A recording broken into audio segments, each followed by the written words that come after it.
Vous êtes-vous déjà demandé pourquoi certaines vérités restent cachées pendant des siècles? Pourquoi les institutions les plus puissantes du monde semblent terrorisées par de simples mots écrits il y a plus de 300 ans? Et si je vous disais qu'un philosophe juif du XVIIe siècle a découvert le secret le plus dangereux de l'histoire de la chrétienté? Un secret si explosif que même aujourd'hui, en plein XXIe siècle, personne n'ose en parler ouvertement. Avant de continuer, si vous aimez les histoires qui défient tout ce qu'on vous a enseigné, qui remettent en question les fondements même de notre civilisation, alors n'oubliez pas de vous abonner à cette chaîne. Croyez-moi, vous ne voudrez manquer aucune seconde de ce qui va suivre. Et si vous regardez cette vidéo sur votre téléphone portable, faites-moi une énorme faveur. Appuyez sur ce bouton « J'aime » dès maintenant. Ça aide vraiment à faire découvrir cette vérité à davantage de personnes. Allez, un petit clic. Ça prend 2 secondes, mais ça peut changer la vie de milliers d'autres qui cherchent désespérément ces réponses. D'ailleurs, dites-moi dans les commentaires, de quel pays regardez-vous cette vidéo en ce moment? Et quelle heure est-il chez vous? Je suis vraiment curieux de savoir jusqu'où cette vérité voyage à travers le monde. Peut-être que vous êtes au Brésil, en train de regarder ça à 3 heures du matin parce que vous ne pouvez pas dormir. Ou peut-être en France, pendant votre pause déjeuner. Ou au Canada, au Maroc, en Belgique, en Suisse. Écrivez-le dans les commentaires. Je lis chacun d'entre eux. Maintenant, imaginez la scène. Amsterdam, 1656. Un jeune homme de 23 ans se tient debout devant les anciens de la synagogue portugaise. Son nom, Baruch Spinoza. Autour de lui, le silence est lourd, pesant, suffocant. Les rabbins ont des visages de pierre. Ils tiennent entre leurs mains un document, un parchemin sur lequel sont inscrites des phrases d'une violence inouïe. Ce n'est pas une simple excommunication. C'est quelque chose de bien plus terrible. Écoutez les mots qu'ils ont prononcés ce jour-là, des mots qui n'avaient jamais été utilisés avec une telle intensité contre qui que ce soit auparavant.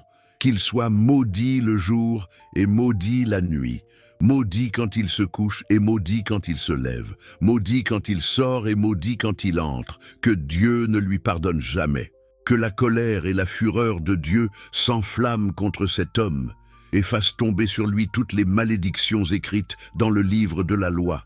Mais pourquoi? Qu'est-ce que ce jeune homme avait bien pu dire ou découvrir pour mériter une condamnation si absolue, si totale, si définitive? Est-ce qu'il avait volé, tué quelqu'un, trahi sa communauté? Non. Son crime était infiniment plus dangereux aux yeux des autorités religieuses. Son crime était d'avoir posé des questions qui n'auraient jamais dû être posées, des questions dont les réponses pouvaient faire s'effondrer tout l'édifice de 2000 ans de mensonges soigneusement construits. Spinoza avait commencé à étudier les textes sacrés, non pas avec les yeux d'un croyant obéissant, mais avec le regard froid et rationnel d'un philosophe, d'un mathématicien, d'un logicien. Il avait appliqué la même rigueur que Clyde utilisait pour la géométrie aux écrits bibliques.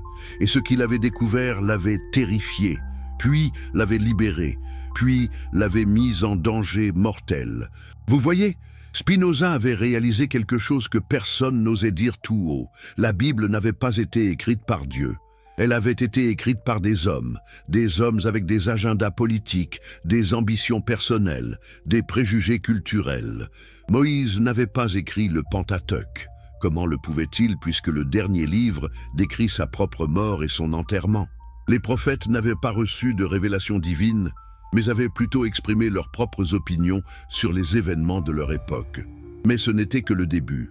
La vraie découverte, celle qui allait le condamner à l'exil intellectuel pour le reste de sa vie, était encore plus perturbante.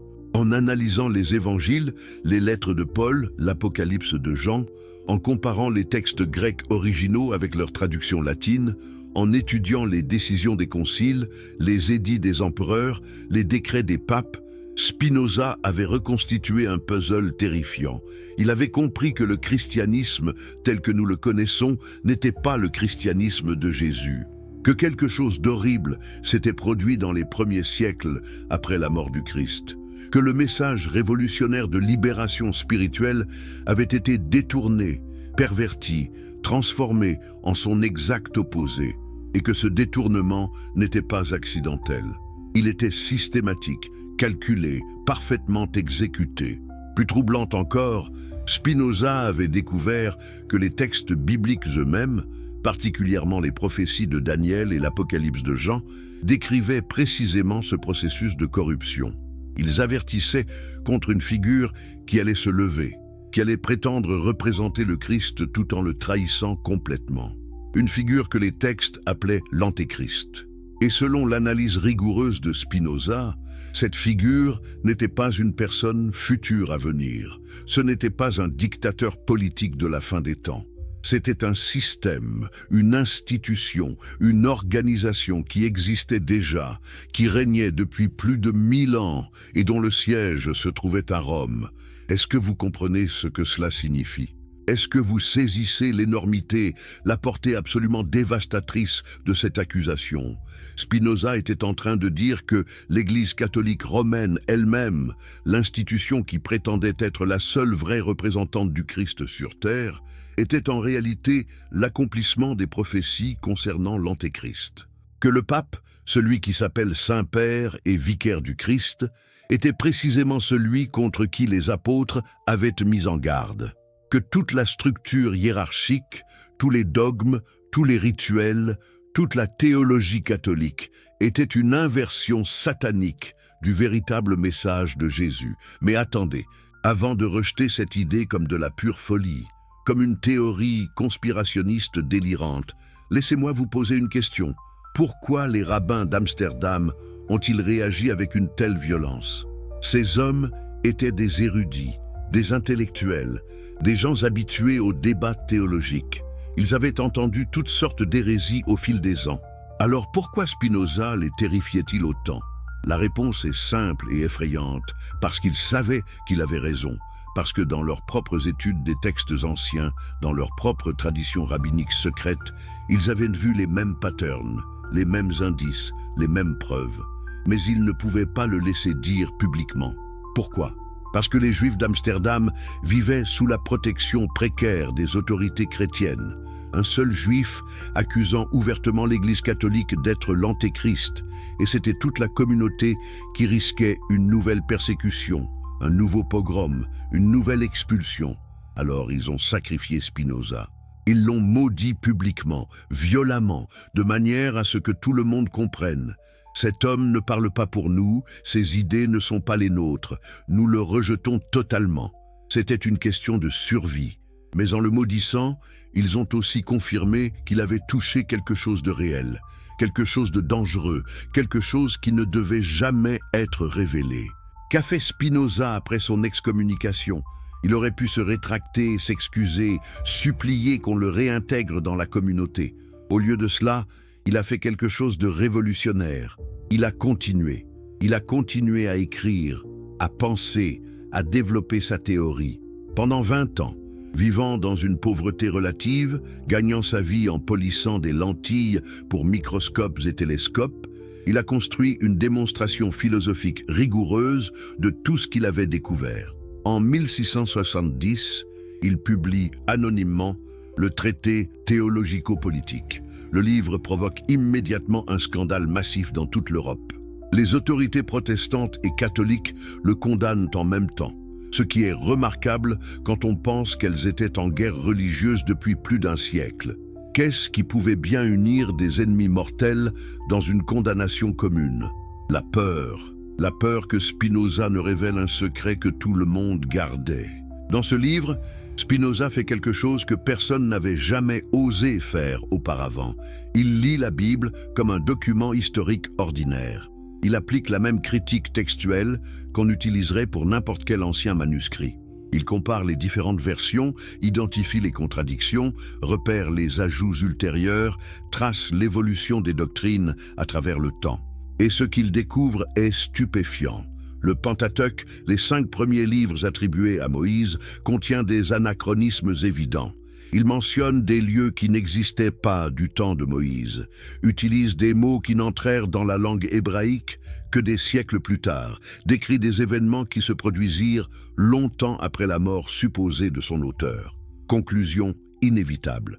Ces livres furent compilés et édités par de multiples auteurs sur une période de plusieurs siècles. Les prophètes, pas des mystiques recevant des messages divins, mais des observateurs politiques commentant les événements de leur époque, utilisant un langage codé pour éviter la censure des autorités. Isaïe n'a pas prédit la naissance de Jésus 700 ans à l'avance. Il parlait d'événements de son propre temps que les chrétiens ont plus tard réinterprétés pour qu'ils correspondent à leur nouvelle théologie. Les évangiles, 4 récits qui se contredisent sur des détails fondamentaux. Matthieu et Luc donnent des généalogies complètement différentes pour Jésus. Marc et Jean ne sont même pas d'accord sur le jour où la crucifixion a eu lieu. Les récits de la résurrection contiennent des divergences majeures sur qui était présent, ce qui fut dit, ce qui se passa exactement. Mais voici où Spinoza devient vraiment dangereux. Il ne se contente pas de pointer ces contradictions. Il explique pourquoi elles existent, et son explication détruit toute l'autorité que l'Église prétend posséder. Selon Spinoza, Jésus était un réformateur juif qui enseignait une religion intérieure, spirituelle, basée sur l'amour et la justice. Il rejetait les rituels externes, les hiérarchies sacerdotales, le pouvoir temporel des autorités religieuses. Son message était révolutionnaire. Dieu est accessible directement à chaque personne, sans intermédiaire, sans prêtre, sans temple, sans sacrifice. La vraie religion est dans le cœur, pas dans les cérémonies. Ce message menaçait directement le pouvoir des autorités religieuses juives de son époque. C'est pourquoi elles ont conspiré pour le faire tuer par les Romains. Mais sa mort n'a pas éliminé son mouvement. Ses disciples ont continué, répandant son enseignement à travers l'Empire romain. Et c'est là que tout bascule. C'est là que commence la grande perversion, la grande trahison, la grande inversion de tout ce que Jésus avait enseigné. Dans les premières décennies après la mort de Jésus, ses disciples étaient une secte juive marginale, persécutée aussi bien par les autorités juives que romaines. Ils n'avaient pas de temple, pas de hiérarchie formelle, pas de dogme fixe. Ils se réunissaient dans des maisons privées, partageaient leurs biens en commun, pratiquaient une égalité radicale. Les femmes avaient un rôle important. Les esclaves étaient considérés comme égaux aux hommes libres. C'était un mouvement révolutionnaire, dangereux pour l'ordre établi. Mais progressivement, certains leaders ont commencé à construire une structure plus formelle. Pierre à Rome, Jacques à Jérusalem, Paul dans ses voyages missionnaires. Et avec cette structure est venue la hiérarchie. Et avec la hiérarchie est venue l'autorité. Et avec l'autorité est venue la corruption. Paul, selon Spinoza, représente le premier grand détournement. Lui qui n'avait jamais rencontré Jésus de son vivant, qui avait en fait persécuté ses disciples, prétend soudainement avoir eu une vision et commence à prêcher une version du christianisme radicalement différente de celle des apôtres originaux. Il ouvre le mouvement aux gentils, ce qui semble généreux, mais en faisant cela, il dilue le message juif original et l'adapte à la philosophie grecque et aux pratiques religieuses romaines. Plus important encore, Paul introduit des concepts qui n'existaient pas dans l'enseignement de Jésus: le péché originel, la rédemption par le sang, la nécessité d'un sacrifice pour apaiser la colère divine. Ces idées viennent directement des religions à mystère gréco-romaines, pas du judaïsme et certainement pas de Jésus. Mais elles sont séduisantes pour les convertis païens parce qu'elles leur sont familières. Les apôtres originaux résistent. Il y a des conflits majeurs entre Paul et Jacques, le frère de Jésus qui dirige la communauté de Jérusalem. Mais en 70 après Jésus-Christ, les Romains détruisent Jérusalem et tuent ou dispersent les disciples juifs originaux.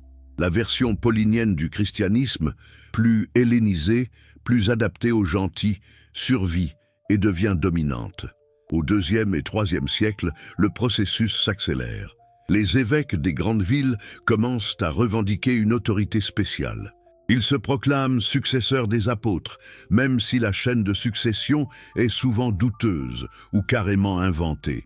Ils commencent à développer des doctrines complexes, des hiérarchies élaborées, des rituels formels qui ressemblent de plus en plus aux religions païennes que le christianisme était censé remplacer. Les gnostiques, qui prêchent un christianisme plus spirituel, plus proche de l'enseignement original de Jésus, sont déclarés hérétiques. Leurs livres sont brûlés, leurs leaders sont persécutés. Pourquoi? Parce qu'ils rejettent l'autorité des évêques, parce qu'ils enseignent que la connaissance directe de Dieu est possible sans intermédiaire, parce qu'ils remettent en question les dogmes en cours d'élaboration. Et puis vient le tournant décisif, le moment où tout change de manière irréversible, l'an 313 après Jésus-Christ. L'empereur Constantin, après avoir gagné une bataille décisive, prétend avoir eu une vision du symbole du Christ et décrète la fin des persécutions contre les chrétiens. Mais ce n'est pas un acte de bonté ou de conversion sincère. C'est un calcul politique brillant.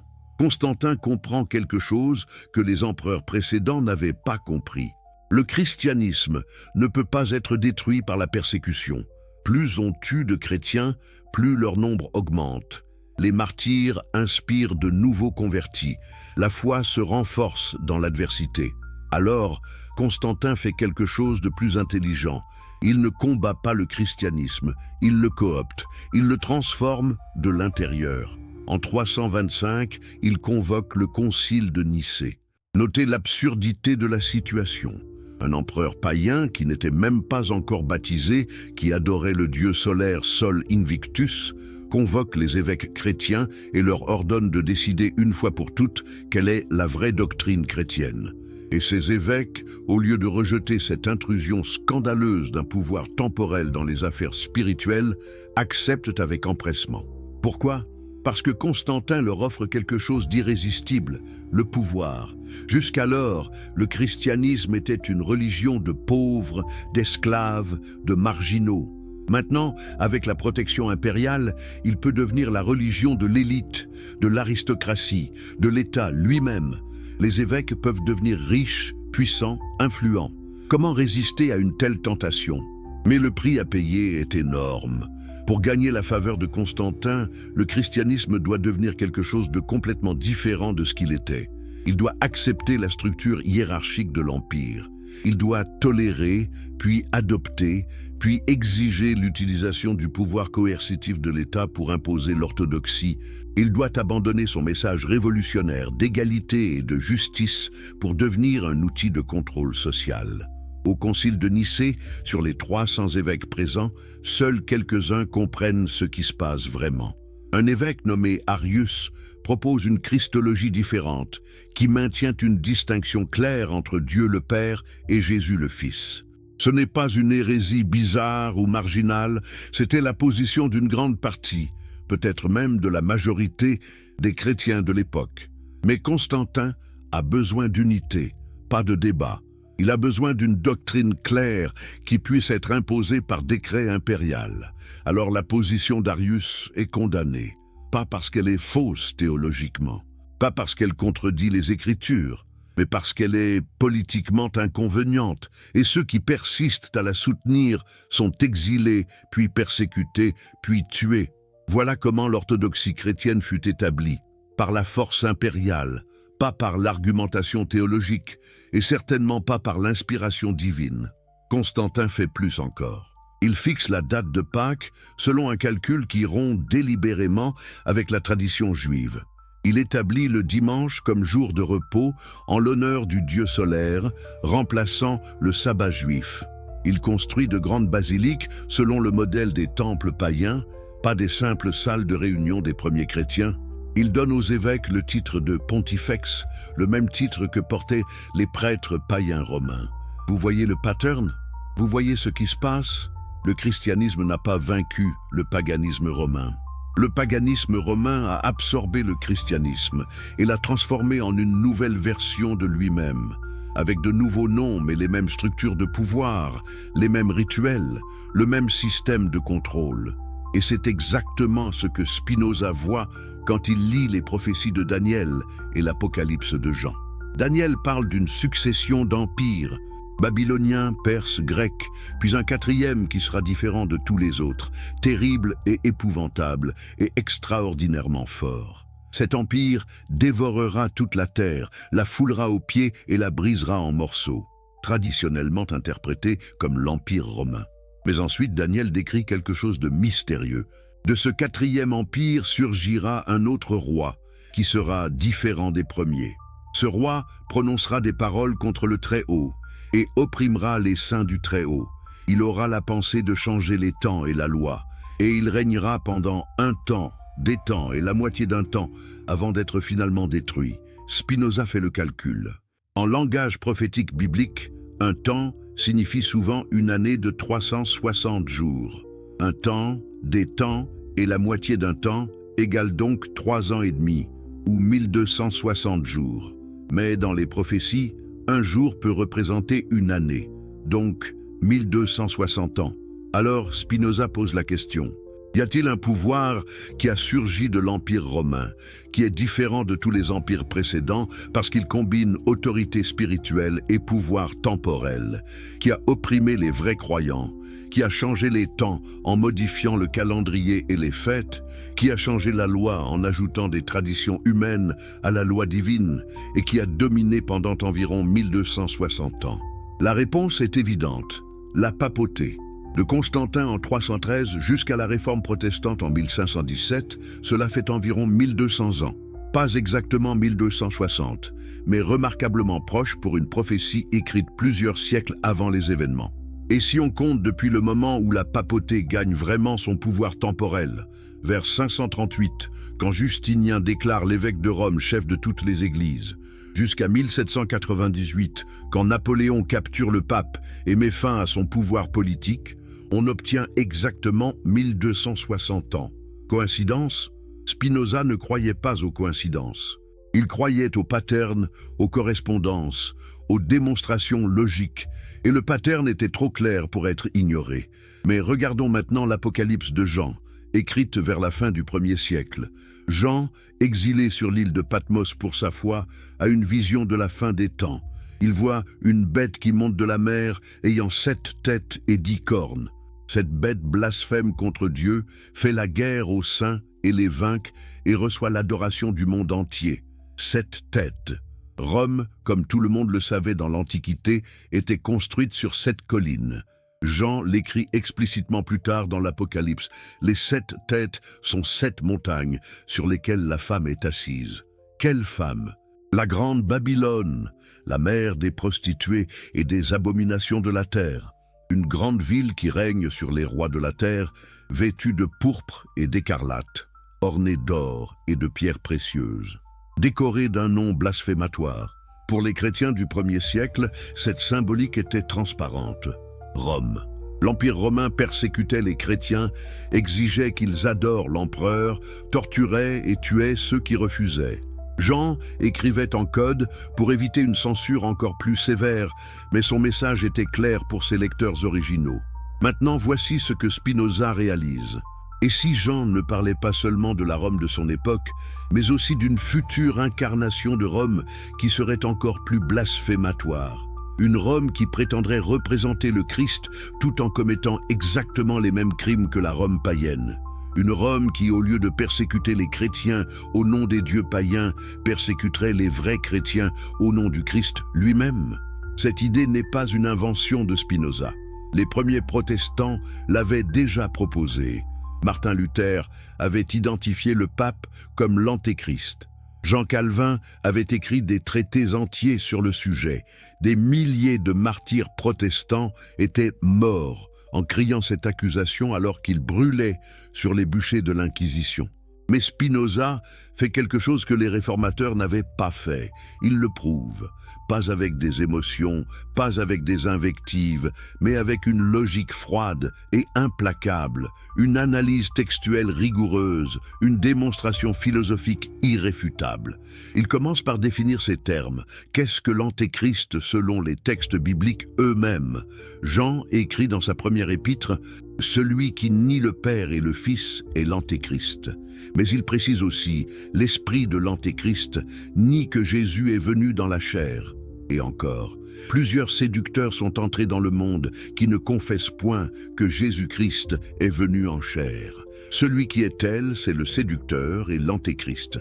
Attendez, vous dites, l'Église catholique ne nie pas que Jésus est venu dans la chair. Elle ne nie pas le Père et le Fils. Au contraire, c'est le fondement de tout son enseignement. Comment peut-elle donc être l'Antéchrist?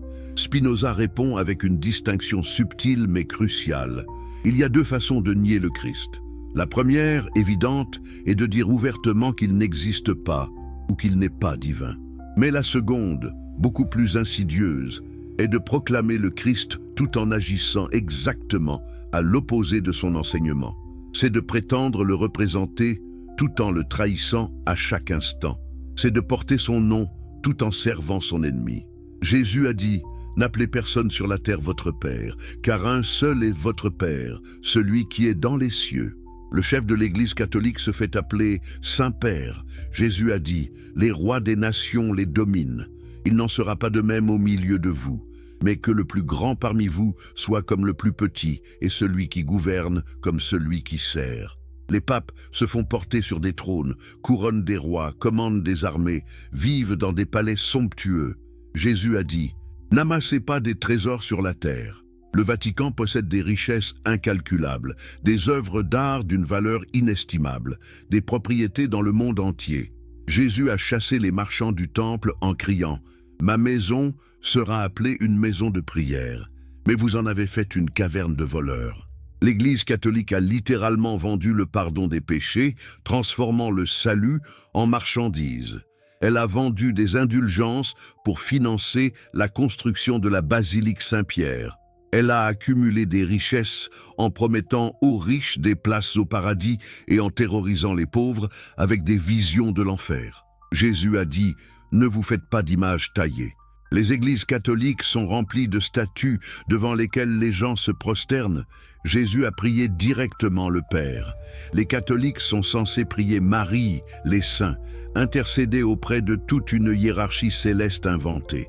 Jésus a dit: « Je suis le chemin, la vérité et la vie. Nul ne vient au Père que par moi. » L'Église dit: « Nul ne vient au Christ que par elle, établissant le pape comme médiateur entre Dieu et les hommes. » Et voici le plus choquant. Jésus est venu pour libérer les hommes de l'esclavage spirituel, pour leur montrer que Dieu est amour, pour les délivrer de la peur. L'Église catholique a passé des siècles à terroriser les gens avec des doctrines de damnation éternelle, de purgatoire, de péché mortel, créant un système de contrôle basé sur la peur. Elle a torturé et tué des millions de personnes au nom du Christ. Elle a brûlé des hérétiques, noyé des sorcières, massacré des juifs, écrasé toute dissidence avec une violence qui aurait horrifié celui qu'elle prétend servir.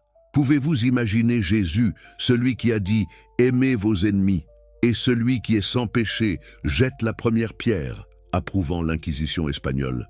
Pouvez-vous imaginer celui qui a dit « Mon royaume n'est pas de ce monde », bénissant les croisades qui ont massacré des centaines de milliers de personnes pour contrôler Jérusalem? Pouvez-vous imaginer celui qui a lavé les pieds de ses disciples vivant dans un palais de marbre et d'or pendant que ses fidèles meurent de faim? C'est ça, la vraie négation du Christ selon Spinoza. Pas une négation explicite, mais une négation par inversion totale. C'est de prendre tout ce que Jésus représentait et de faire exactement le contraire, tout en prétendant agir en son nom. C'est le mensonge ultime, la tromperie parfaite, la stratégie que Satan lui-même utiliserait s'il voulait détruire le christianisme de l'intérieur. Et les textes bibliques, quand on les lit attentivement, prédisent exactement cela. Paul écrit aux Thessaloniciens à propos de l'Antéchrist, l'homme du péché, le fils de la perdition, l'adversaire qui s'élève au-dessus de tout ce qu'on appelle Dieu ou de ce qu'on adore, jusqu'à s'asseoir dans le temple de Dieu, se proclamant lui-même Dieu. S'asseoir dans le temple de Dieu. Pas détruire le temple, pas attaquer le temple de l'extérieur, mais s'asseoir dedans, occuper sa place, prétendre être sa voix légitime, se proclamer Dieu. Le pape ne prétend pas littéralement être Dieu, mais il prétend être infaillible en matière de foi et de morale, un attribut qui appartient à Dieu seul. Il prétend pouvoir pardonner les péchés, un pouvoir que les pharisiens accusaient Jésus d'usurper, parce que seul Dieu peut pardonner.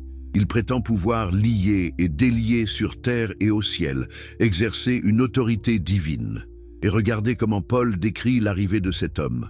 L'apparition de cet impie se fera par la puissance de Satan, avec toutes sortes de miracles, de signes et de prodiges mensongers, et avec toutes les séductions de l'iniquité pour ceux qui périssent parce qu'ils n'ont pas reçu l'amour de la vérité pour être sauvés. Des miracles mensongers. L'Église catholique est construite sur une industrie de miracles fabriqués. Statues qui pleurent, stigmates, reliques miraculeuses qui se multiplient comme les pins. Il y a assez de morceaux de la vraie croix pour construire une forêt entière.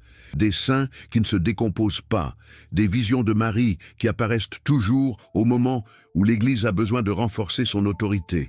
Des signes et des prodiges pour impressionner les masses, pour court-circuiter la raison, pour rendre les gens dépendants de l'autorité ecclésiastique. Des séductions de l'iniquité pour ceux qui n'ont pas reçu l'amour de la vérité. La beauté hypnotique des cathédrales, la solennité majestueuse des rituels, la musique sublime, l'art transcendant, tout conçu pour court-circuiter le jugement critique, pour faire que les gens ressentent plutôt que pensent. Spinoza lui-même avait failli tomber dans ce piège. La splendeur de l'Église catholique l'avait attiré dans sa jeunesse. Mais quand il a commencé à examiner la vérité derrière la façade, il a découvert la corruption, le mensonge, la manipulation. Maintenant, vous pouvez penser, mais Spinoza était juif. Bien sûr qu'il était biaisé contre le christianisme. Son analyse n'est qu'une attaque sectaire, motivée par le ressentiment. Non, Spinoza n'attaquait pas le christianisme. Il défendait le vrai christianisme contre sa contrefaçon.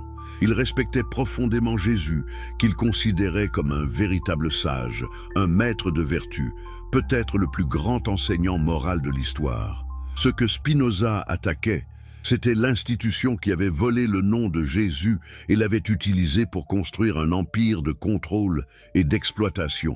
Et il n'était pas seul dans cette analyse.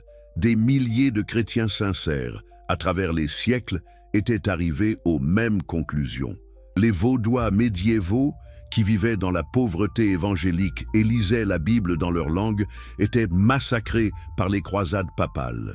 Les cathares du sud de la France, qui prêchaient un retour à la simplicité primitive, furent exterminés jusqu'au dernier.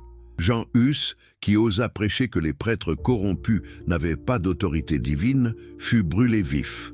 La liste des martyrs qui ont osé dire la vérité est longue et sanglante, et leur sang crie depuis la terre, témoignant que Spinoza n'inventait rien. Il systématisait simplement ce que d'innombrables croyants avaient vu mais n'avaient pas pu articuler avec sa clarté philosophique. Mais comment l'Église a-t-elle pu tromper tant de gens pendant si longtemps? Comment ce mensonge a-t-il pu perdurer pendant des siècles? Spinoza répond par 3 méthodes principales qui sont elles-mêmes décrites dans les prophéties bibliques, comme les tactiques de l'Antéchrist. Premièrement, le contrôle de l'information. L'Église a interdit la lecture de la Bible dans les langues vernaculaires pendant plus de 1000 ans. Seuls les prêtres qui lisaient le latin avaient accès au texte. Cela leur donnait un pouvoir absolu d'interpréter, de sélectionner, de manipuler ce que les gens connaissaient de leur propre religion. Quand William Tyndale a traduit la Bible en anglais au XVIe siècle pour que les gens ordinaires puissent la lire, il a été étranglé et brûlé pour ce crime, son crime. Donner aux gens l'accès direct à la parole de Dieu sans passer par les prêtres. Pouvez-vous imaginer ça? Être tué pour avoir traduit la Bible dans la langue que les gens pouvaient comprendre? C'est comme si aujourd'hui, on exécutait quelqu'un pour avoir créé un site web rendant l'information accessible. Cela montre à quel point l'Église était terrifiée par l'idée que les gens pourraient lire les textes eux-mêmes et réaliser la vaste différence entre ce que Jésus enseignait et ce que l'Église pratiquait. Deuxièmement, la terreur. L'Inquisition n'était pas un accident ou un excès isolé. C'était une politique systématique de répression qui dura des siècles. Des tribunaux secrets, des dénonciations anonymes, des tortures élaborées, conçues pour extraire des confessions, puis des exécutions publiques destinées à terroriser quiconque oserait questionner l'autorité ecclésiastique. Des dizaines de milliers de personnes, peut-être des centaines de milliers, furent torturées et tuées. Et pourquoi? Pour avoir douté de la transsubstantiation, pour avoir lu une Bible en espagnol, pour avoir prié sans passer par un prêtre. La terreur était si efficace que des générations entières grandissaient dans une peur paralysante de l'Église. On ne questionnait pas, on n'osait même pas penser des pensées hérétiques, car on ne savait jamais qui pourrait dénoncer, qui pourrait être un informateur. C'était un totalitarisme religieux d'une efficacité qui ferait pâlir d'envie les régimes modernes. Troisièmement, et peut-être le plus subtil, la cooptation. Chaque fois qu'un mouvement de réforme émergea, l'Église faisait l'une de deux choses. Elle le détruisait violemment ou elle l'absorbait. Les ordres monastiques qui voulaient retourner à la pauvreté évangélique. Très bien, devenez franciscains ou dominicains, mais sous l'autorité du pape. Les mystiques qui cherchaient une expérience directe de Dieu. Très bien, mais vos écrits doivent être approuvés par des censeurs ecclésiastiques. Les intellectuels qui voulaient appliquer la raison à la théologie. Très bien, mais vous devez enseigner dans nos universités et accepter l'autorité des conciles et des docteurs de l'Église. Ainsi, toute dissidence était soit écrasée, soit domestiquée. Le génie du système était qu'il pouvait donner l'illusion de permettre la critique tout en maintenant un contrôle absolu sur les limites du débat permis. Vous pouviez discuter de subtilités théologiques à l'infini, mais jamais questionner l'autorité fondamentale de l'Église elle-même. Spinoza voyait tout cela avec une clarté cristalline, parce qu'il était en dehors du système. Il avait été élevé dans la tradition juive, ce qui lui donnait une perspective externe sur le christianisme. Mais il avait aussi été excommunié par sa propre communauté, ce qui lui avait appris à reconnaître les mécanismes du contrôle religieux, quel que soit leur emballage théologique. Il était libre d'une manière que peu de gens de son époque l'étaient, et cette liberté lui permettait de voir ce que tant d'autres ne pouvaient ou n'osaient voir. Dans le traité théologico-politique, il écrit sans embâge. Les prophètes de l'Ancien Testament ont prédit qu'un temps viendrait où la religion ne serait plus une affaire de cérémonies externes et d'observances rituelles, mais une transformation intérieure du cœur. Ce temps est venu avec Jésus, mais ceux qui ont pris le contrôle de son mouvement après sa mort ont trahi cette vision. Ils ont réintroduit exactement ce que Jésus avait aboli. Une religion de rituels externes, de hiérarchie sacerdotale, de lois cérémonielles, de sacrifices et d'offrandes. Ils ont reconstruit le temple que Jésus était venu détruire. C'est une accusation dévastatrice. Et Spinoza la soutient avec des preuves textuelles méticuleuses, comparant verset après verset ce que Jésus a enseigné avec ce que l'Église pratique. À chaque point, il y a contradiction. Jésus enseignait la grâce, l'Église vendait les œuvres. Jésus enseignait la foi, l'Église exigeait l'obéissance au dogme. Jésus enseignait l'amour, l'Église pratiquait l'exclusion et la persécution. Mais Spinoza va plus loin. Il montre que cette perversion n'était pas accidentelle, mais prophétisée, que les textes du Nouveau Testament eux-mêmes, particulièrement les épîtres de Paul et l'Apocalypse de Jean, avertissait explicitement que cela allait se produire, qu'il y aurait une grande apostasie, une chute loin de la vraie foi, et que cette apostasie viendrait de l'intérieur de l'Église elle-même, pas de l'extérieur. Paul écrit aux Thessaloniciens que personne ne vous séduise d'aucune manière, car il faut que l'apostasie soit arrivée auparavant. L'apostasie, pas simplement l'incrédulité, mais le rejet actif et la trahison de la vraie foi par ceux qui prétendent la représenter. Et cette apostasie doit précéder la révélation de l'homme du péché. Jésus lui-même avait averti « Prenez garde que personne ne vous séduise, car plusieurs viendront sous mon nom disant « C'est moi qui suis le Christ », et ils séduiront beaucoup de gens sous mon nom. Pas au nom d'un Dieu païen, pas au nom d'une idéologie athée, mais au nom du Christ lui-même. C'est la séduction ultime, la tromperie qui tromperait même les élus si c'était possible. Et n'est-ce pas exactement ce qui s'est passé? Des millions, des milliards de personnes à travers les siècles, sincèrement convaincues qu'elles suivaient le Christ, alors qu'en réalité, elles suivaient un système qui avait pris son nom, mais trahi tout ce qu'il représentait. Des paysans pauvres donnant leur dernière pièce de monnaie pour acheter des indulgences, croyant sincèrement qu'ils achetaient le salut, alors qu'ils finançaient simplement la construction de palais pour des princes de l'Église. Des moines torturant des hérétiques, croyant sincèrement qu'ils servaient Dieu, alors qu'ils servaient exactement le même esprit de violence et de domination que les pharisiens qui avaient crucifié Jésus. C'est cette sincérité mal placée qui rend la tromperie si parfaite. Si les victimes savaient qu'elles étaient trompées, elles ne le seraient pas. La marque d'une grande tromperie est que ceux qui sont trompés la défendent passionnément, persécutent ceux qui essaient de les réveiller, tuent les prophètes qui leur disent la vérité. Alors pourquoi les gens n'ont-ils pas vu? Pourquoi tant de générations de chrétiens sincères n'ont-ils pas réalisé que quelque chose n'allait pas terriblement mal? Spinoza répond que c'est précisément parce qu'ils étaient sincères qu'ils ne pouvaient pas voir. La sincérité sans connaissance est dangereuse. L'obéissance sans discernement est de l'esclavage. La foi sans raison est de la superstition. L'Église savait cela. C'est pourquoi elle a toujours combattu l'éducation pour les masses, la libre pensée, l'accès direct au texte. Garder les gens dans l'ignorance était essentiel pour maintenir le contrôle. Un paysan analphabète qui ne connaît que ce que le prêtre lui dit ne peut jamais comparer l'enseignement du prêtre avec les paroles réelles de Jésus dans les évangiles. Il doit simplement faire confiance, et cette confiance peut être exploitée à l'infini. Avant d'aller plus loin dans cette révélation qui va changer votre compréhension de l'histoire, j'ai besoin de votre aide. Si vous appréciez ce contenu qui ose dire ce que personne d'autre n'ose dire, abonnez-vous maintenant à cette chaîne. Sérieusement, cliquez sur ce bouton d'abonnement. Pourquoi? Parce que ce type de vidéo peut disparaître à tout moment. Les forces qui veulent garder ces secrets enterrés ne dorment jamais. Votre abonnement est votre garantie de ne manquer aucune révélation à venir.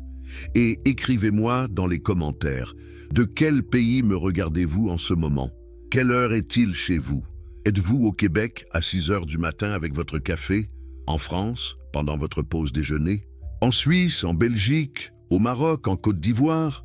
Je veux savoir jusqu'où cette vérité voyage.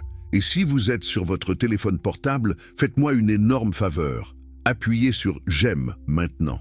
Ce simple geste aide l'algorithme à montrer cette vidéo à des milliers d'autres personnes qui cherchent désespérément ces réponses.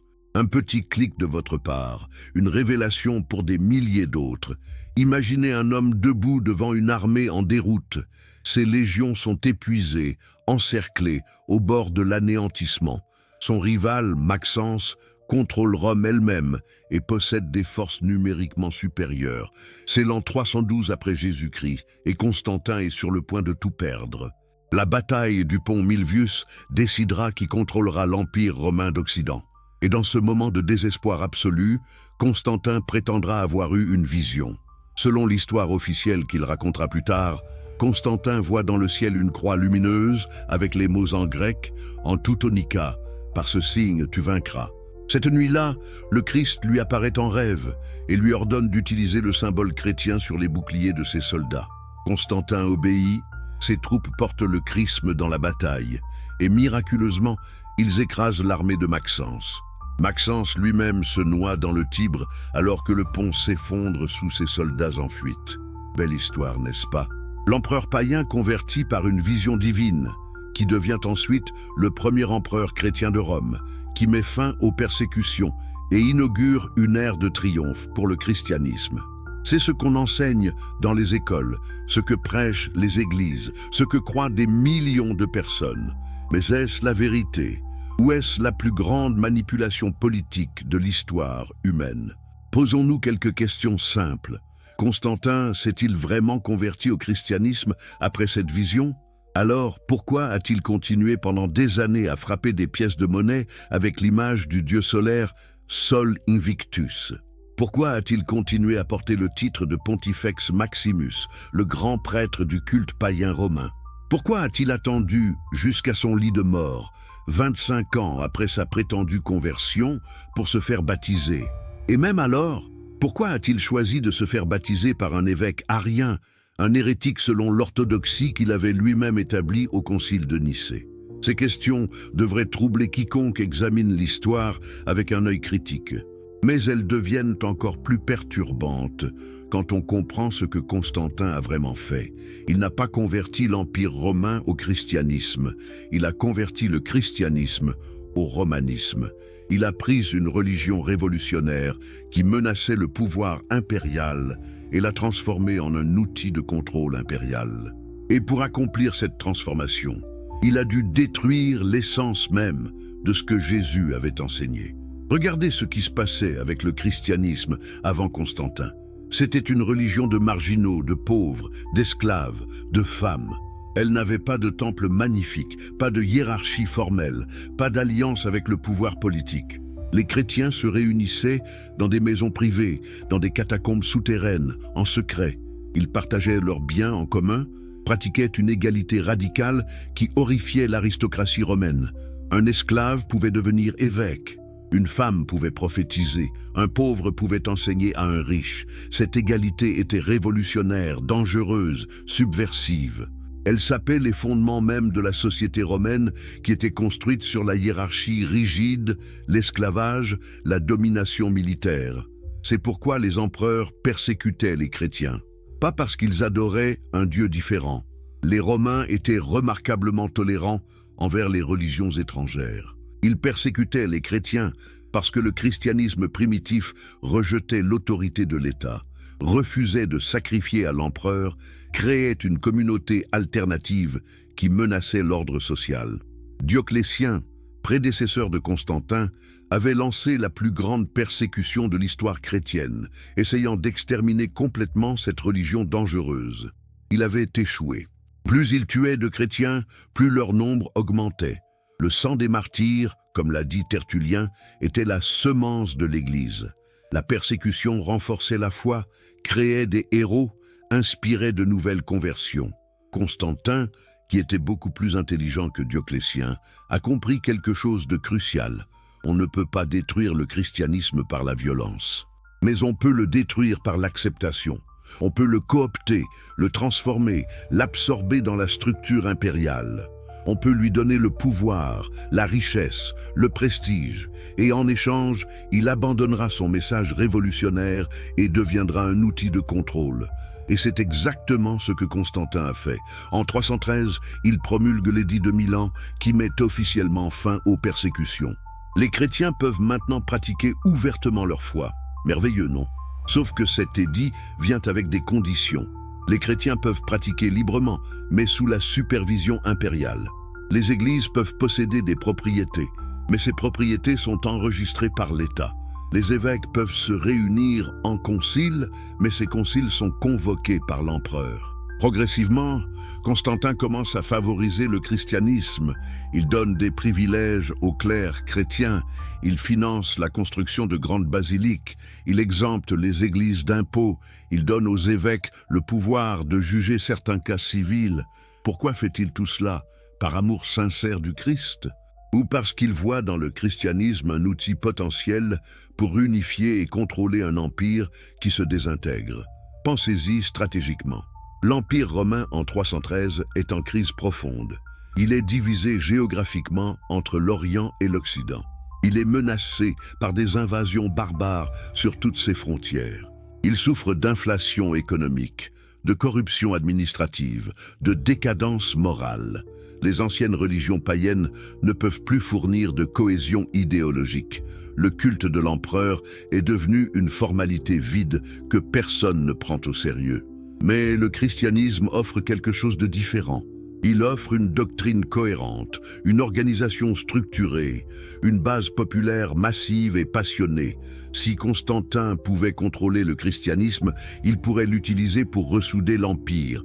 Mais pour faire cela, il doit transformer le christianisme de religion de résistance en religion d'État. Et cette transformation nécessite des changements drastiques. Premièrement, il faut éliminer la diversité théologique. Le christianisme primitif était incroyablement diversifié. Il y avait des dizaines de groupes différents avec des croyances différentes. Les Ébionites croyaient que Jésus était un prophète humain, pas divin. Les gnostiques croyaient que le monde matériel était mauvais et que le salut venait par la connaissance secrète. Les marcionites rejetaient l'Ancien Testament complètement. Les montanistes croyaient en une prophétie continue et l'égalité des femmes dans le leadership. Cette diversité était normale dans une religion jeune et décentralisée, mais elle était inacceptable pour un empereur qui voulait utiliser le christianisme comme ciment idéologique.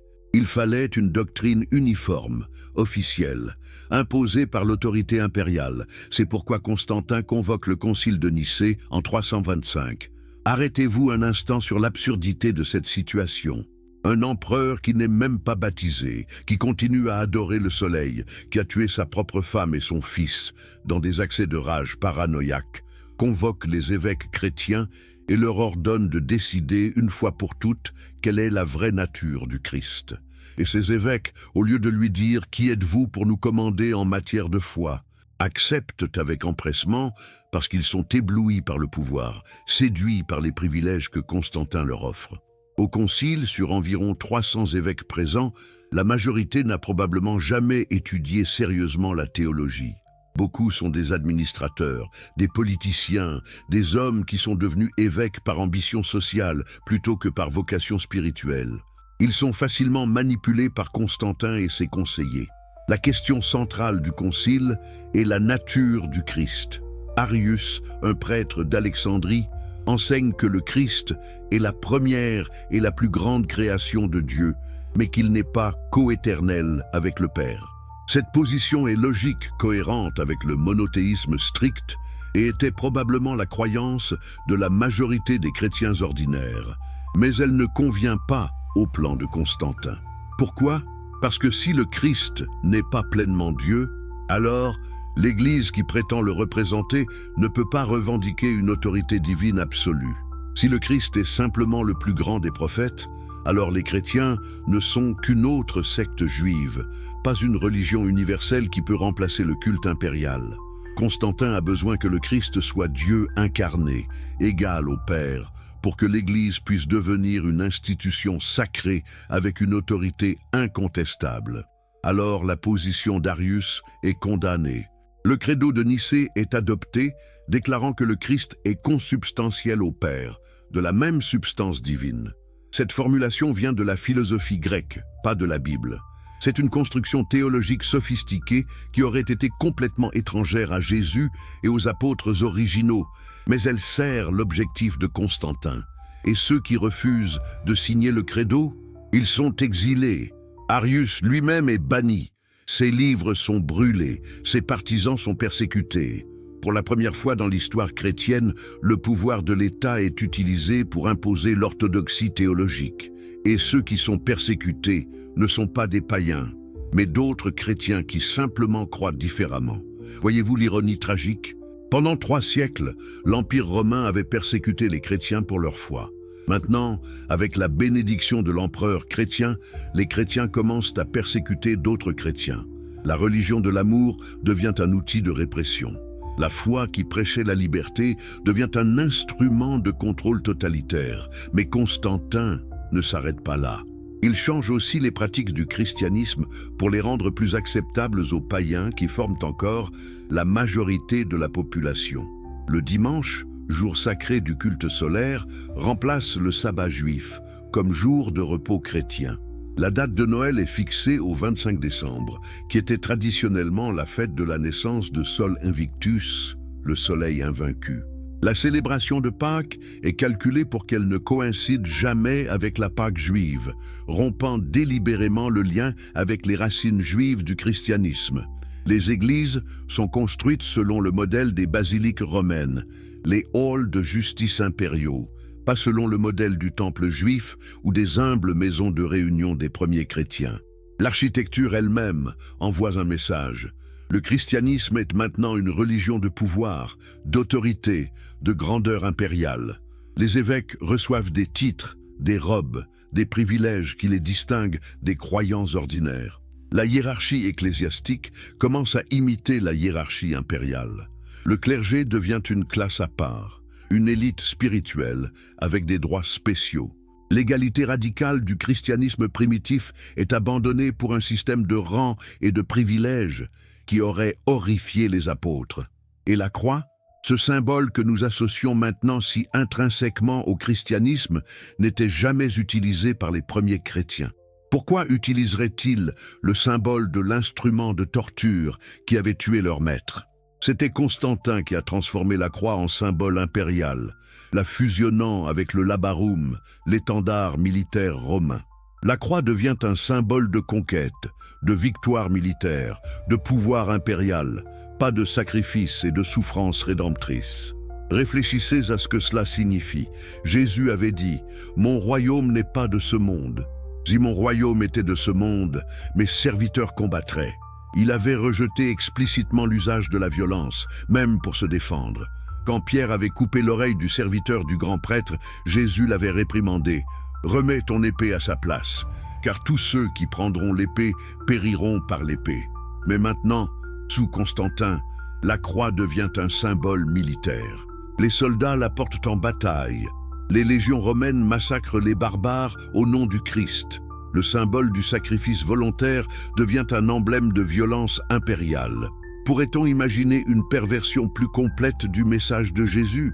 Et Constantin lui-même, comment vit-il sa foi chrétienne? En 326, 13 ans après son prétendue conversion, il fait exécuter son fils aîné Crispus sur la base de fausses accusations. Quelques mois plus tard, il fait tuer sa femme Fausta en la faisant bouillir vivante dans son bain. Ces meurtres de sa propre famille sont commis alors qu'il est déjà le protecteur officiel du christianisme, le convocateur du concile de Nicée, le constructeur de grandes basiliques. Est-ce le comportement d'un homme transformé par la grâce du Christ? Ou est-ce le comportement d'un tyran calculateur qui utilise la religion comme un outil politique? Les évêques chrétiens protestent-ils contre ces atrocités? Non, ils se taisent, ils excusent, ils justifient. Parce qu'ils sont maintenant dépendants de la faveur impériale, corrompus par le pouvoir et les privilèges que Constantin leur a donnés. Certains historiens modernes essaient de défendre Constantin, de dire qu'il était un produit de son temps, que nous ne pouvons pas le juger selon les standards modernes. Mais ce n'est pas une question de standards modernes, c'est une question de cohérence avec les enseignements du Christ. Jésus avait enseigné le pardon, pas la vengeance, l'amour des ennemis, pas le meurtre de la famille, l'humilité, pas l'accumulation de pouvoir et de richesse. Constantin a violé chacun de ces enseignements tout en prétendant être chrétien. Et l'Église, au lieu de le confronter, l'a canonisé. Oui, vous avez bien entendu. L'Église orthodoxe orientale vénère Constantin comme un saint égal aux apôtres. Un homme qui a tué sa femme et son fils, qui a imposé la doctrine par la force, qui n'a été baptisé que sur son lit de mort par un évêque hérétique, est considéré comme l'égal de Pierre, Jacques et Jean qui avaient marché avec Jésus. Comment est-ce possible? Comment une institution peut-elle prétendre représenter le Christ tout en honorant quelqu'un qui a si manifestement trahi ses enseignements? La réponse est simple, parce que l'Église que Constantin a créée n'était plus l'Église du Christ. C'était l'Église de Constantin, l'Église de l'Empire, l'Église du pouvoir temporel déguisée en autorité spirituelle. Et Spinoza voit tout cela avec une clarté déchirante. Il lit les textes, il étudie l'histoire, et il trace une ligne directe de Constantin à la papauté médiévale.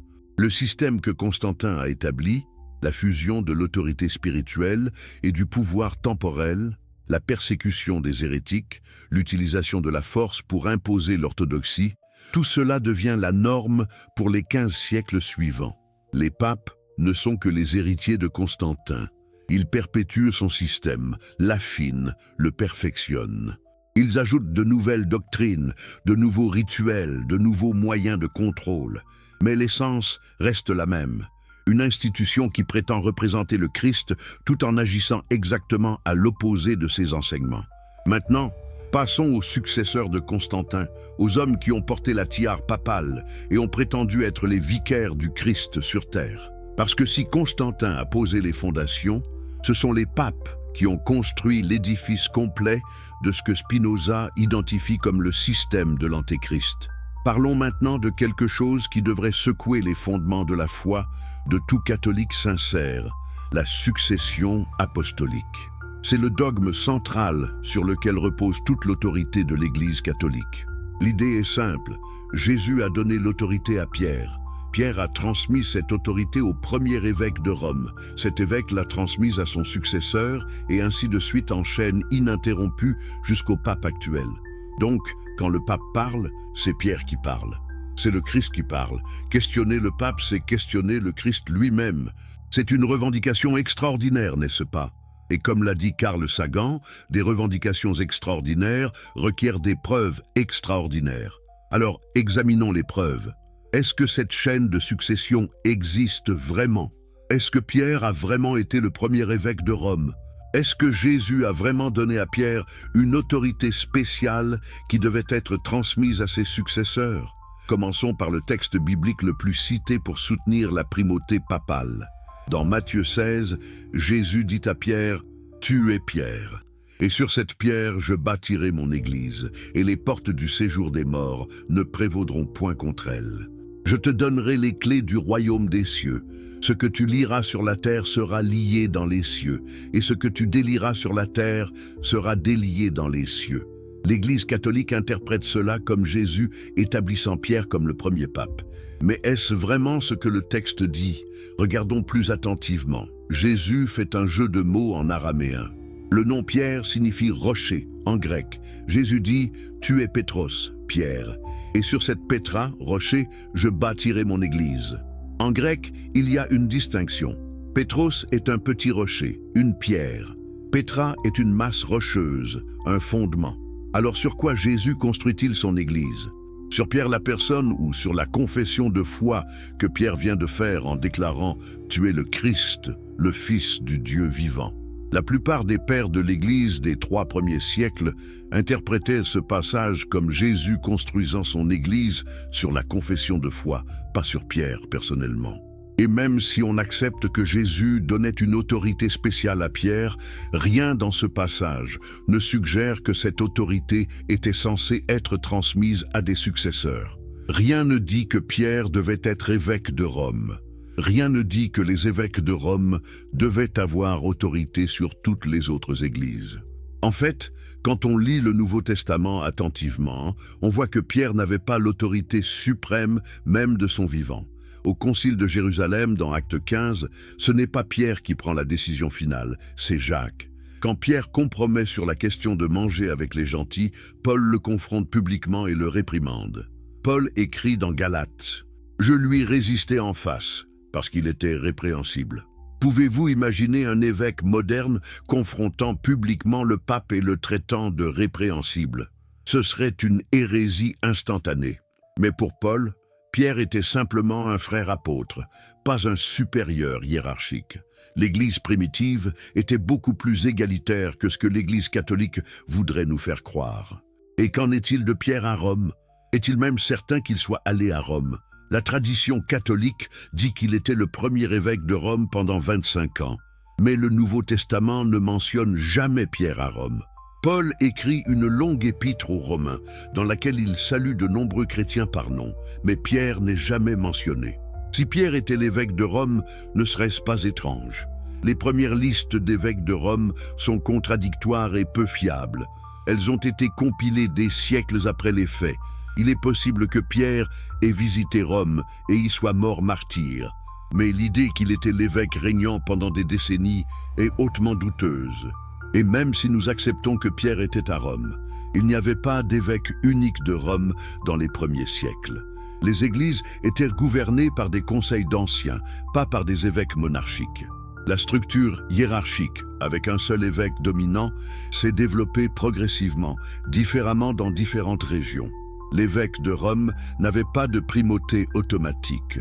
Les 5 grands centres du christianisme primitif étaient Rome, Constantinople, Alexandrie, Antioche et Jérusalem. Les évêques de ces villes, appelés patriarches, étaient considérés comme à peu près égaux. Rome avait un certain prestige en tant que capitale de l'Empire, mais pas d'autorité théologique supérieure. Ce n'est qu'après la chute de l'Empire romain d'Occident que les évêques de Rome ont commencé à revendiquer une autorité suprême. Et sur quoi basait-il cette revendication? Sur un document appelé « La donation de Constantin ». Selon ce document, Constantin, avant de déplacer sa capitale à Constantinople, avait transféré toute son autorité impériale en Occident au pape Sylvestre et à ses successeurs.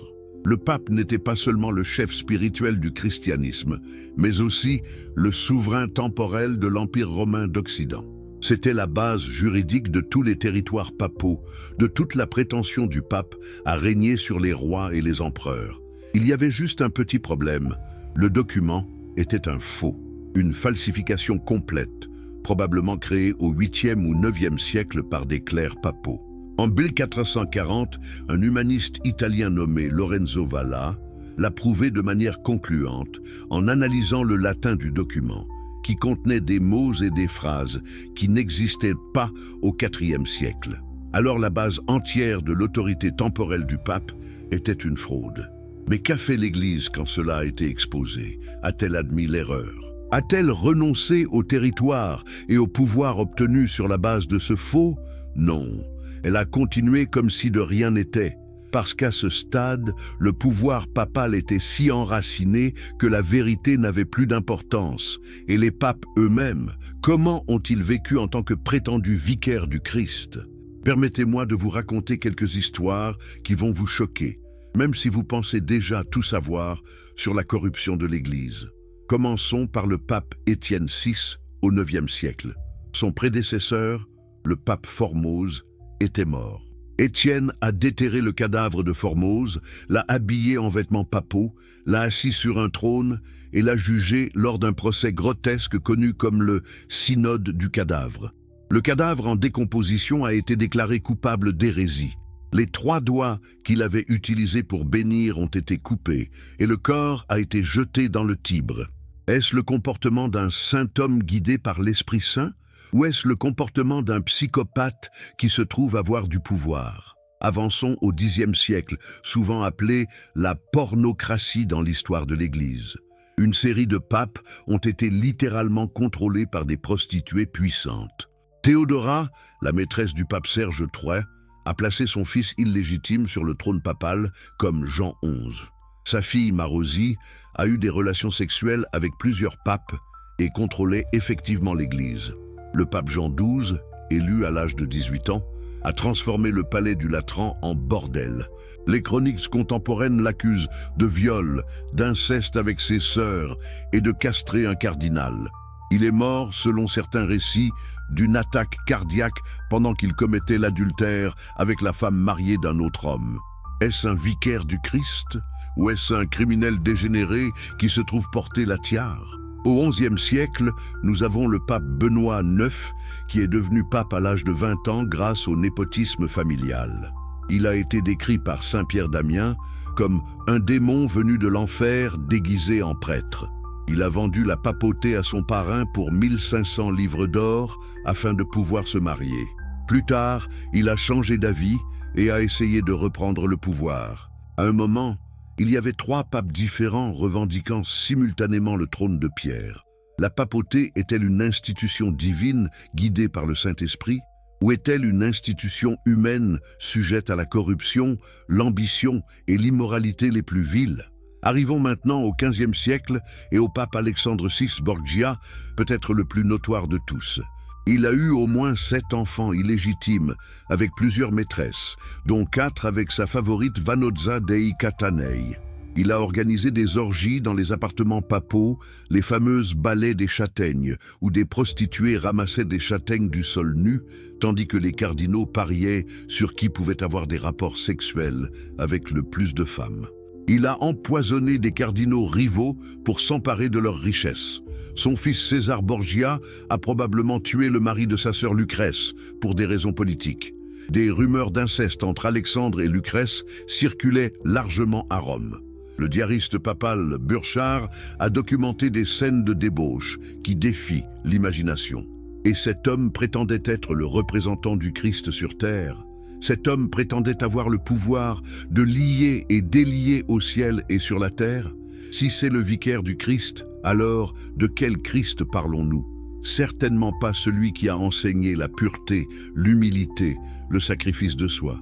Le pape Léon X, qui a suivi peu après, est célèbre pour avoir dit « Combien nous et notre famille avons profité de la légende du Christ est suffisamment évident pour tous les âges. Cette citation est contestée par les apologistes catholiques, mais même s'il ne l'a pas dite explicitement, ses actions l'ont crié. C'est lui qui a vendu des indulgences pour financer la construction de la basilique Saint-Pierre, provoquant la réforme protestante. Il a dit aux gens qu'ils pouvaient acheter le pardon des péchés, pas seulement pour eux-mêmes, mais pour leurs proches déjà morts. Dès que l'argent tinte dans la caisse, l'âme s'envole du purgatoire, était le slogan des vendeurs d'indulgences. Commercialiser ainsi le salut, transformer la grâce en marchandise, c'est exactement ce que Jésus avait condamné quand il avait chassé les marchands du temple. Et les apologistes diront, mais ceux-là étaient des mauvais papes, des exceptions, pas représentatifs de l'institution. Vraiment, combien d'exceptions faut-il avant de reconnaître un pattern? Combien de papes meurtriers, fornicateurs, simoniaques, corrompus faut-il avant d'admettre que peut-être le système lui-même est pourri? Et même les papes considérés comme bons ont commis des atrocités. Le pape Innocent III a lancé la croisade contre les cathares, qui a massacré des centaines de milliers de chrétiens français. Quand les croisés ont demandé comment distinguer les hérétiques des catholiques dans la ville de Béziers, le légat papal a répondu « Tuez-les tous, Dieu reconnaîtra les siens ». 20 000 personnes, hommes, femmes et enfants, ont été massacrés en un seul jour. Le pape Innocent IV a officiellement autorisé l'usage de la torture par l'Inquisition en 1252. Le pape Urbain II a prêché la première croisade, qui a abouti au massacre de Jérusalem en 1099, où les croisés ont tué pratiquement tous les habitants, juifs et musulmans, pataugeant dans le sang jusqu'aux chevilles, selon les chroniques. Et ce ne sont pas des cas isolés ou des erreurs de jugement, c'est une politique systématique sur des siècles. L'Église a torturé et tué des millions de personnes. Des Juifs accusés de tuer des enfants chrétiens pour des rituels, des femmes accusées d'être des sorcières, des scientifiques qui osaient suggérer que la Terre tournait autour du Soleil, des traducteurs de la Bible qui voulaient que les gens ordinaires puissent lire les Écritures. Comment une institution qui fait tout cela peut-elle être l'Église du Christ? Comment peut-elle même prétendre le représenter?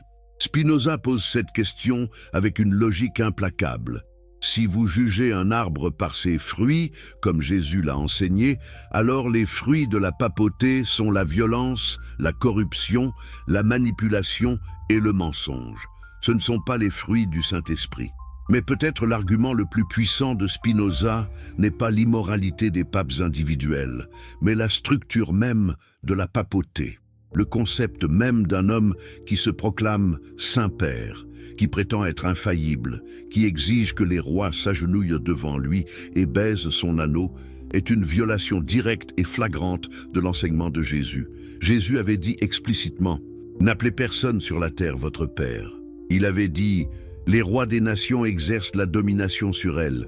Il n'en sera pas de même au milieu de vous, mais que le plus grand parmi vous soit comme le plus petit, et celui qui gouverne comme celui qui sert. » Il avait lavé les pieds de ses disciples pour leur montrer que le vrai leadership est le service humble. Le pape fait exactement le contraire de tout cela. Il porte des titres divins. Il vit dans un palais somptueux. Il est porté sur un trône. Des rois lui baisent les pieds. Il prétend avoir le pouvoir suprême sur toutes les églises, tous les chrétiens, toute la terre. Comment cela peut-il être réconcilié avec l'enseignement du Christ?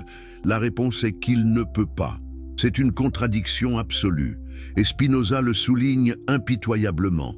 La papauté, dans sa structure même, dans ses prétentions fondamentales, est antichrétienne. Elle n'est pas une distorsion accidentelle du message de Jésus.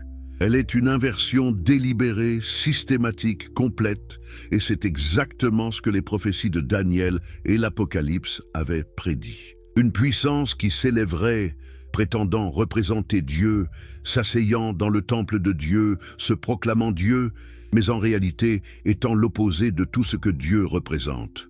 Maintenant, plongeons dans quelque chose d'encore plus troublant, quelque chose qui devrait faire frissonner quiconque a des yeux pour voir. Parce qu'au-delà de la corruption morale, Au-delà de la violence et des mensonges, il y a quelque chose de plus profond et plus sinistre dans le système papal, un symbolisme qui révèle sa vraie nature à ceux qui savent regarder. Visitez la cité du Vatican et regardez attentivement. Pas avec les yeux d'un touriste ébloui par la splendeur architecturale, mais avec les yeux d'un observateur critique cherchant la vérité. Qu'est-ce que vous voyez au centre de la place Saint-Pierre, le cœur même du catholicisme? Un obélisque égyptien, un monument phallique géant de 25 mètres de haut, pesant plus de 300 tonnes, couvert d'hiéroglyphes païens. Cet obélisque était originellement érigé à Héliopolis, le centre du culte solaire égyptien. L'empereur Caligula l'a transporté à Rome en 37 après Jésus-Christ pour décorer le cirque de Néron. C'est au pied de cet obélisque que les chrétiens étaient martyrisés, brûlés vivants, dévorés par les bêtes pour le divertissement de la foule romaine. Et maintenant, cet obélisque païen, ce symbole d'adoration solaire, ce monument à la brutalité impériale, se dresse fièrement au centre du Vatican. En 1586, le pape Sixte V l'a érigé devant la basilique Saint-Pierre, avec une cérémonie élaborée. Il l'a christianisé en plaçant une croix au sommet et en ajoutant une inscription proclamant « Voici la croix du Seigneur, fuyez partis adverses ». Mais pourquoi ? Pourquoi placer un symbole païen au cœur du christianisme? Les apologistes disent que c'est un symbole de victoire du christianisme sur le paganisme. Mais est-ce vraiment une victoire quand vous adoptez les symboles de ce que vous êtes censé avoir vaincu? Jésus n'a jamais utilisé de symbole païen. Les apôtres n'ont jamais érigé d'obélisque. L'Église primitive aurait été horrifiée par l'idée de placer un monument du culte solaire à côté de leur lieu de réunion. Alors d'où vient cette pratique?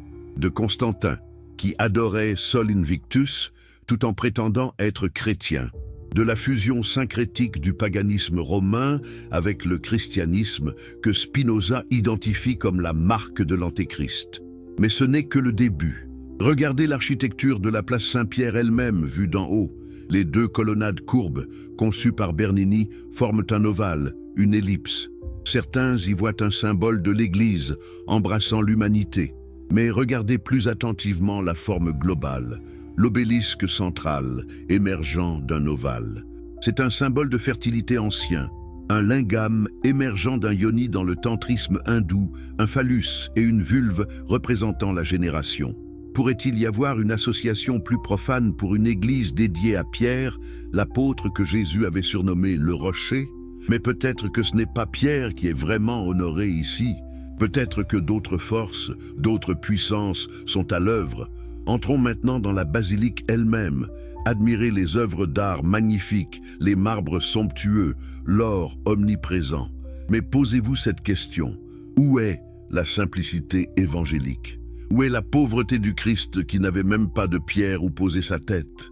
Où est l'humilité des apôtres qui vivaient de la charité des croyants? Ce que vous voyez est un temple de richesse et de pouvoir, construit avec l'argent extorqué à des paysans pauvres à travers la vente d'indulgences. Michelangelo et Raphaël ont créé des beautés à couper le souffle, certes, mais au service de quoi? De la gloire de Dieu ou de la gloire de la papauté? Maintenant, dirigeons-nous vers un endroit encore plus révélateur. La salle d'audience Paul VI, construite en 1971. C'est là que le pape tient ses audiences publiques. Et quand vous regardez l'architecture de ce bâtiment, quelque chose d'absolument glaçant devient apparent. Vu de l'extérieur et de l'intérieur, le bâtiment ressemble à une tête de serpent. Ce n'est pas une interprétation forcée ou une pareidolie. Les fenêtres sont positionnées exactement là où seraient les yeux. La forme générale, les écailles de la toiture, tout suggère délibérément un reptile. Et à l'intérieur, derrière l'endroit où le pape s'assoit pour prêcher, il y a une sculpture massive appelée la Résurrection de Péricle Fazzini. Cette sculpture représente Jésus émergeant de ce qui ressemble à un abîme nucléaire déchiré. Mais le Christ dans cette sculpture ne ressemble pas au bon berger traditionnel. Il ressemble à quelque chose d'inquiétant, presque monstrueux. Et tout autour de lui, les formes suggèrent des corps tordus, un chaos apocalyptique. Pourquoi choisir un tel symbolisme? Pourquoi le pape prétendument le vicaire du Christ, s'assoit-il dans la gueule d'un serpent? Le serpent est le symbole biblique par excellence de Satan. Dans Apocalypse 12, Jean écrit clairement « Le grand dragon fut précipité, le serpent ancien, appelé le diable et Satan ». Est-ce une coïncidence? Les architectes du Vatican ne connaissaient-ils pas la symbolique biblique? Ou est-ce un message caché en pleine vue, une admission codée de qui est vraiment adoré dans ces murs? Regardons maintenant les titres portés par le pape. Pontifex Maximus, Grand Pontife. C'était le titre du grand prêtre de la religion romaine païenne, porté par Jules César, Auguste et tous les empereurs jusqu'à Gratien au IVe siècle. Quand les empereurs ont abandonné ce titre païen, les évêques de Rome l'ont adopté. Pourquoi un chef chrétien porterait-il un titre païen? Vicaire du Fils de Dieu. En latin, Vicarius Filii Dei. Si vous prenez les lettres romaines de ce titre et calculez leur valeur numérique, V5, I1, C, B100, etc., elles totalisent 666, le nombre de la bête dans l'Apocalypse. Les apologistes catholiques contestent cette interprétation, disant que ce n'est pas un titre officiel. Mais le fait demeure que c'est un titre utilisé historiquement, et la correspondance numérique est troublante. Saint-Père, un titre que Jésus a explicitement interdit. N'appelez personne sur la terre votre Père, car un seul est votre Père, celui qui est dans les cieux. Pourtant, c'est le titre principal par lequel les catholiques appellent le pape. C'est une violation directe d'un commandement clair du Christ. Maintenant, examinez la mitre papale, la couronne à 2 pointes que le pape porte lors des cérémonies. Sa forme ressemble étrangement à la tête du poisson Dagon, le dieu poisson babylonien et philistin. Les prêtres de Dagon portaient des mitres en forme de tête de poisson. La ressemblance n'est pas accidentelle. C'est un autre exemple de symbolisme païen incorporé dans les vêtements et rituels chrétiens. La tiare papale, la couronne à 3 niveaux utilisée jusqu'au Concile Vatican II, portait l'inscription Vicarius Filii Dei. Elle symbolisait les 3 royaumes sur lesquels le pape prétendait régner. L'Église militante sur terre, l'Église souffrante au purgatoire et l'Église triomphante au ciel. C'est une prétention à une autorité littéralement cosmique, à un pouvoir qui s'étend même au-delà de la mort. Est-ce l'humilité enseignée par le Christ? Ou est-ce la suprême arrogance de quelqu'un qui se proclame égal à Dieu? Regardons aussi la pratique de s'agenouiller devant le pape et de baiser son anneau ou même son pied. Dans Apocalypse 19, quand Jean tombe aux pieds de l'ange pour l'adorer, l'ange le réprimande sévèrement. « Garde-toi de le faire, je suis ton compagnon de service. » C'est Dieu qu'il faut adorer. Même un ange refuse d'accepter une telle vénération, mais le pape l'exige. Des rois et des empereurs se sont agenouillés devant lui. Des multitudes lui baisent l'anneau. C'est précisément le type d'adoration que Satan a offert à Jésus dans le désert. Toutes ces choses, je te les donnerai si tu te prosternes et m'adores. Jésus a refusé catégoriquement. Mais l'institution qui prétend le représenter accepte cette adoration. Et puis il y a les reliques. L'Église catholique est obsédée par les reliques, les restes physiques des saints qu'elle vénère comme ayant un pouvoir miraculeux. Mais cette pratique vient du paganisme, pas du judaïsme ou du christianisme primitif. Les Juifs considéraient les cadavres comme rituellement impurs. Jésus n'a jamais encouragé la vénération de reliques. Pourtant, l'Église en est remplie, et les reliques sont souvent frauduleuses. Il y a assez de morceaux de la vraie croix pour construire plusieurs croix, assez de clous de la crucifixion pour crucifier une douzaine de personnes. Plusieurs églises prétendent avoir le prépuce de Jésus. Comment est-ce possible? Parce que les reliques étaient une industrie lucrative.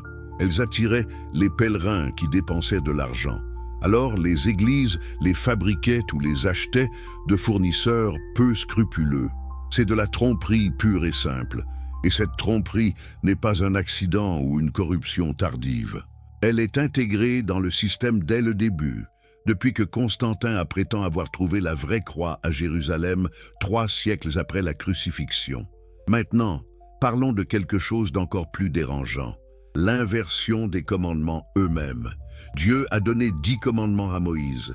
L'Église catholique les a modifiés. Le deuxième commandement dit « Tu ne te feras point d'image taillée, ni de représentation quelconque des choses qui sont en haut dans les cieux, qui sont en bas sur la terre. » C'est une interdiction claire des idoles. Mais l'Église catholique a supprimé ou minimisé ce commandement. Dans les catéchismes catholiques, il est fusionné avec le premier commandement ou omis complètement. Pourquoi ? Parce que les églises catholiques sont remplies d'images taillées, de statues devant lesquelles les gens se prosternent, allument des bougies, prient. Les apologistes diront qu'ils ne les adorent pas, ils les vénèrent. Mais quelle est la différence pratique quand vous vous agenouillez devant une statue, priez devant elle, lui demandez des faveurs? C'est exactement ce que les païens faisaient avec leurs idoles. Le fait de l'appeler vénération plutôt qu'adoration ne change pas la réalité. Pour compenser la suppression du deuxième commandement, l'Église catholique a divisé le 10e commandement sur la convoitise en deux. C'est de la manipulation pure pour cacher leur violation d'un commandement divin. Le 4e commandement dit de se souvenir du sabbat le 7e jour, samedi. L'Église l'a changé en dimanche. Daniel avait prophétisé que la puissance de l'Antéchrist espérera changer les temps et la loi. Changer le jour d'adoration de Dieu, n'est-ce pas littéralement changer les temps et la loi? Les apologistes diront que les premiers chrétiens se réunissaient le dimanche en honneur de la résurrection. Mais il n'y a aucun commandement biblique pour faire ce changement. Et Constantin a officiellement imposé le dimanche comme jour de repos, non pas pour des raisons chrétiennes, mais en honneur de Sol Invictus, le dieu solaire. Le vénérable jour du soleil est comment il l'appelait dans son édit. Donc, le jour d'adoration chrétien est basé sur une loi impériale païenne, pas sur un commandement divin. C'est encore un exemple de la fusion du paganisme et du christianisme que Spinoza identifie comme la marque de l'Antéchrist. Parlons maintenant de la doctrine du purgatoire, une invention médiévale qui n'a aucune base biblique. Le concept d'un lieu temporaire de purification, où les âmes peuvent être libérées par des prières et des messes payées, a généré des richesses incalculables pour l'Église. Des familles pauvres se sont endettées pour payer des messes pour leurs proches décédés. Des nobles ont donné des terres et des châteaux à l'Église en échange de messes perpétuelles. Mais cette doctrine contredit directement l'enseignement du Nouveau Testament que le salut est par la grâce, par la foi, pas par des œuvres ou des paiements. Paul écrit clairement « C'est par la grâce que vous êtes sauvés, par le moyen de la foi. Et cela ne vient pas de vous, c'est le don de Dieu. Ce n'est point par les œuvres, afin que personne ne se glorifie. » La doctrine du purgatoire transforme le salut en marchandise. Elle donne à l'Église le pouvoir de contrôler l'accès au ciel, de terroriser les gens avec la peur que leurs proches brûlent dans le purgatoire, d'extorquer de l'argent des vivants pour soulager les morts. C'est une manipulation cynique de la foi pour le profit financier et le contrôle social. Et puis il y a la transsubstantiation, la doctrine que le pain et le vin deviennent littéralement le corps et le sang du Christ pendant la messe. Cette doctrine n'a été formellement établie qu'au 4e concile du Latran, en 1215. Avant cela, de nombreux chrétiens comprenaient les paroles de Jésus « Ceci est mon corps » comme symbolique, comme Jésus utilisait souvent le langage symbolique. Mais l'Église a insisté sur l'interprétation littérale et a brûlé des hérétiques qui la questionnaient. Pourquoi ? Parce que si le prêtre transforme littéralement le pain en Dieu, alors le prêtre a un pouvoir miraculeux, une autorité divine. Les gens dépendent du prêtre pour leur accès à Dieu. C'est encore un moyen de contrôle. Jésus avait enseigné que Dieu est esprit et doit être adoré en esprit et en vérité, pas à travers des rituels physiques. Il avait aboli les sacrifices de l'Ancien Testament. Mais l'Église catholique a réinstitué le sacrifice.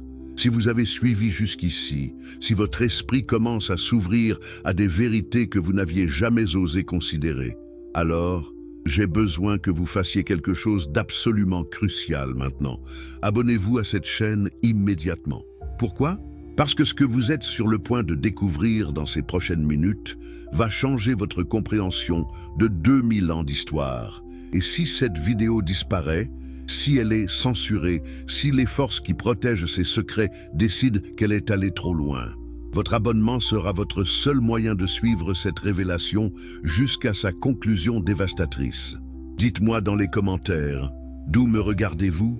De Paris à minuit, incapable de dormir après ce que vous venez d'entendre? De Montréal, pendant votre petit déjeuner, votre café devenu froid parce que vous ne pouvez pas arrêter d'écouter? De Dakar, de Bruxelles, de Genève, de Kinshasa, écrivez-le. Je veux savoir jusqu'où cette vérité voyage, combien d'âmes elle touche, combien de consciences elle réveille. Et si vous êtes sur votre portable, arrêtez tout ce que vous faites et appuyez sur « J'aime » maintenant. Ce simple geste peut changer la vie de milliers de personnes qui cherchent ces réponses sans savoir où les trouver. Imaginez Baruch Spinoza dans sa petite chambre à La Haye, en 1675. Il est malade, ses poumons ravagés par des années à inhaler la poussière de verre de son métier de polisseur de lentilles. Il sait qu'il ne lui reste que quelques années à vivre. À 43 ans, cet homme excommunié, rejeté, vivant dans une pauvreté presque totale, est sur le point de terminer son œuvre maîtresse, l'éthique démontrée selon l'ordre géométrique. Mais ce n'est pas un traité de morale ordinaire, c'est une démonstration mathématique de la nature de Dieu, de l'univers et de l'homme. Spinoza utilise la méthode d'Euclide. Axiome, proposition, démonstration, corollaire. Chaque vérité est prouvée avec la même certitude qu'un théorème géométrique. Et quelque part, dans ce réseau de preuves logiques, se cache sa conclusion la plus dangereuse, celle qu'il n'ose pas écrire explicitement, mais qui transparaît pour quiconque sait lire entre les lignes. La démonstration de Spinoza concernant l'Antéchrist n'est pas basée sur l'émotion ou la rhétorique enflammée des réformateurs protestants. Elle est basée sur une logique pure, implacable, mathématiquement rigoureuse. Permettez-moi de la reconstruire pour vous, étape par étape, comme il l'aurait fait. Première proposition, définissons l'Antéchrist selon les textes bibliques eux-mêmes, pas selon la tradition ou l'imagination populaire. Qu'est-ce que l'apôtre Jean écrit dans sa première épître? Celui qui nie le Père et le Fils est l'Antéchrist. Mais comment peut-on nier le Christ? De deux manières. La première, évidente, est de dire ouvertement qu'il n'existe pas ou qu'il n'est pas le Messie. Les Juifs et les musulmans font cela ouvertement, honnêtement. Ils ne prétendent pas être chrétiens. Mais la seconde manière est infiniment plus insidieuse. C'est de proclamer le Christ avec les lèvres tout en le niant par les actions. C'est de porter son nom tout en trahissant tout ce qu'il représente. C'est d'établir un système entier qui prétend le servir, mais qui sert en réalité son exact opposé. Cette forme de négation est plus dangereuse, car elle trompe même les élus, comme Jésus l'avait prophétisé. Alors, première partie de notre définition. L'Antéchrist nie le Christ, tout en prétendant le représenter. C'est un système de tromperie, pas d'opposition frontale. Deuxième partie de la définition. Paul écrit aux Thessaloniciens que l'homme du péché et le fils de la perdition s'opposera et s'élèvera au-dessus de tout ce qu'on appelle Dieu ou de ce qu'on adore, jusqu'à s'asseoir dans le temple de Dieu se proclamant lui-même Dieu. Notez les détails précis.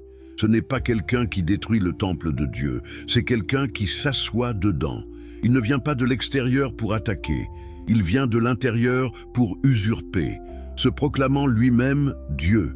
Pas littéralement, ce serait trop évident, mais en prétendant avoir des attributs divins, l'infaillibilité, l'autorité suprême, le pouvoir de pardonner les péchés, le droit d'être appelé par des titres qui appartiennent à Dieu seul. Troisième partie. Daniel décrit une puissance qui surgira du 4e Empire, différente de toutes les précédentes, qui prononcera des paroles contre le Très-Haut, opprimera les saints et espérera changer les temps et la loi. Cette puissance régnera pendant un temps, des temps et la moitié d'un temps, avant d'être détruite. Maintenant, 4e partie. Jean, dans l'Apocalypse, voit une bête qui monte de la mer, ayant 7 têtes et 10 cornes. Cette bête fait la guerre aux saints et les vainc. Elle reçoit l'adoration du monde entier. Elle blasphème contre Dieu. Elle règne pendant 42 mois, qui sont encore 3 ans et demi, la même période mentionnée dans Daniel. Voilà notre définition composite de l'Antéchrist selon les Écritures. Une puissance qui surgit de l'Empire romain, qui prétend représenter Dieu tout en le trahissant, qui s'assoit dans le temple de Dieu, qui opprime les vrais croyants, qui change les lois divines, qui blasphème, qui règne pendant environ 1260 ans si on interprète prophétiquement un temps, des temps et la moitié d'un temps, et qui est finalement associé à une ville sur cette colline.